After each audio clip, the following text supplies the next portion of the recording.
All right, Virgo, welcome to your weekly horoscope for March 15th to the 21st. My name is Athen. All right, so another interesting week for the month of March, interesting month in general. But this week is much more introverted, whereas the past couple weeks was much more about taking action, seeing opportunities, and moving forward with the things that we want to see and enjoy in life. This week, it's much more behind the scenes. We have the solar eclipse taking place in Pisces in your seventh house. We've got Saturn retrograde in the sky this week as well. We've got the sun, of course, in that Pisces, and Mercury is forming some aspects where we don't want to think, we overthink rather. We want to trust our inner intelligence, our intuition, our inner guidance with Mercury here. So it starts on Sunday and Monday when we have Mercury squaring up to Saturn. Saturn retrograde in your third house. So this week with Saturn sort of paused in the sky, you want to use it as a reflection in terms of what new structures you've built and put into your life since the tail end of last year. So for the last 5 or so months. Because Saturn recently went into your third house of communications, teaching, writing, sharing information, your thought patterns, all these third house related things. And so you want to think about what structures you've built here. Are they thought structures? Did you start something new with learning, teaching, sharing, communicating, writing? Whatever it is, reflect on these things for the next 5 to 6 months while we have Saturn retrograde in that third.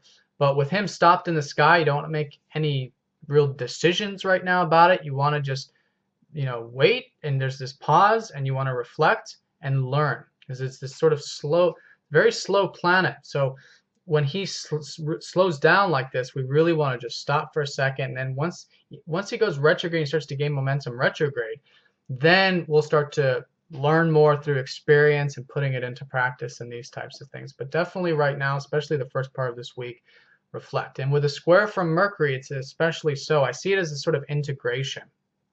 And whatever those things are with that third house, it's being integrated with your sixth house. Mercury recently went into your sixth. So you guys, I think, are taking care of the routine stuff, are thinking about the routine or the health or the regiment or self-improvement or helping others improve, these types of things.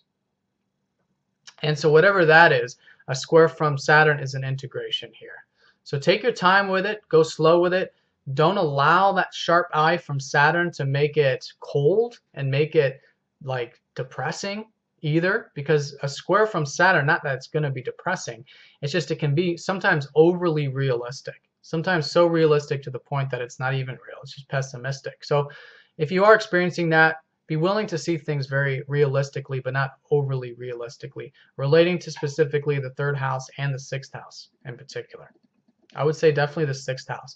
If you're doing any types of routine things, day-to-day activities, you want to merge with these energies. Take what you're learning. Take what you've learned about that Saturn energy. Take that discipline that you've learned and apply it in a nice, slow, and steady and compassionate sort of way.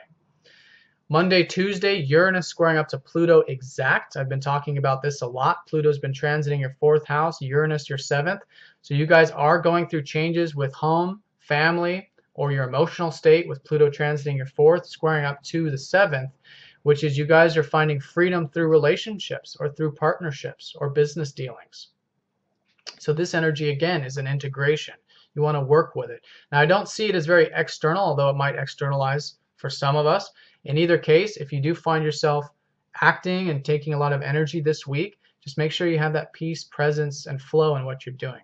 Okay, this solar eclipse energy is very powerful in Pisces. We want to really listen. If we're too caught up in the material, too caught up in the external, then we'll miss these insights that are being passed down to us. And a lot of it has to do with your overall life path because of this, because it's a solar eclipse, but also because it's involving these very slow-moving planets. But this is it. This is the last aspect of these two from the past 3 years. They've been aspecting each other. So this is final integration, but it's an internal integration. So reflecting on these things, reflecting on your relationships, reflecting on your home, on your family, on your past. That's going to help integrate these two energies.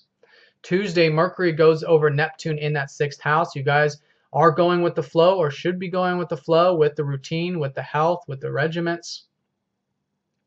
with the self-improvement. And Mercury going over Neptune is a reminder to do just that. It's a time to not over-rationalize, overthink about it. You want to flow with it. You want to trust your intuition about these types of things. Ease off the gas a little bit and do some reflection about those things as well, because Mercury is the messenger. So he's giving us messages from Neptune, and this is involving your 6th house of those things. Friday, like I said, solar eclipse, 7th house. There are new beginnings with relationships for you guys. Now, it's something that, like I said, is more behind the scenes or intuitive right now, but this is the energy for the next 6 months of the solar eclipse. So use this time, especially on Friday and the weekend, I would say, but especially Friday, to reflect on those relationship-related things. And the insights that come to you will help gear up the next lunar cycle, which will be the next 30 days, but then also the next 6 months as well. So new things shaping up there, but I think the more we're willing to go with the flow and spiritualize and understand it on that intuitive level, the more we're going to understand what those new beginnings are later on. All right, Virgo, thank you again for all of your support. If you guys have any questions, please let me know, and I'll talk to you next week. Take care.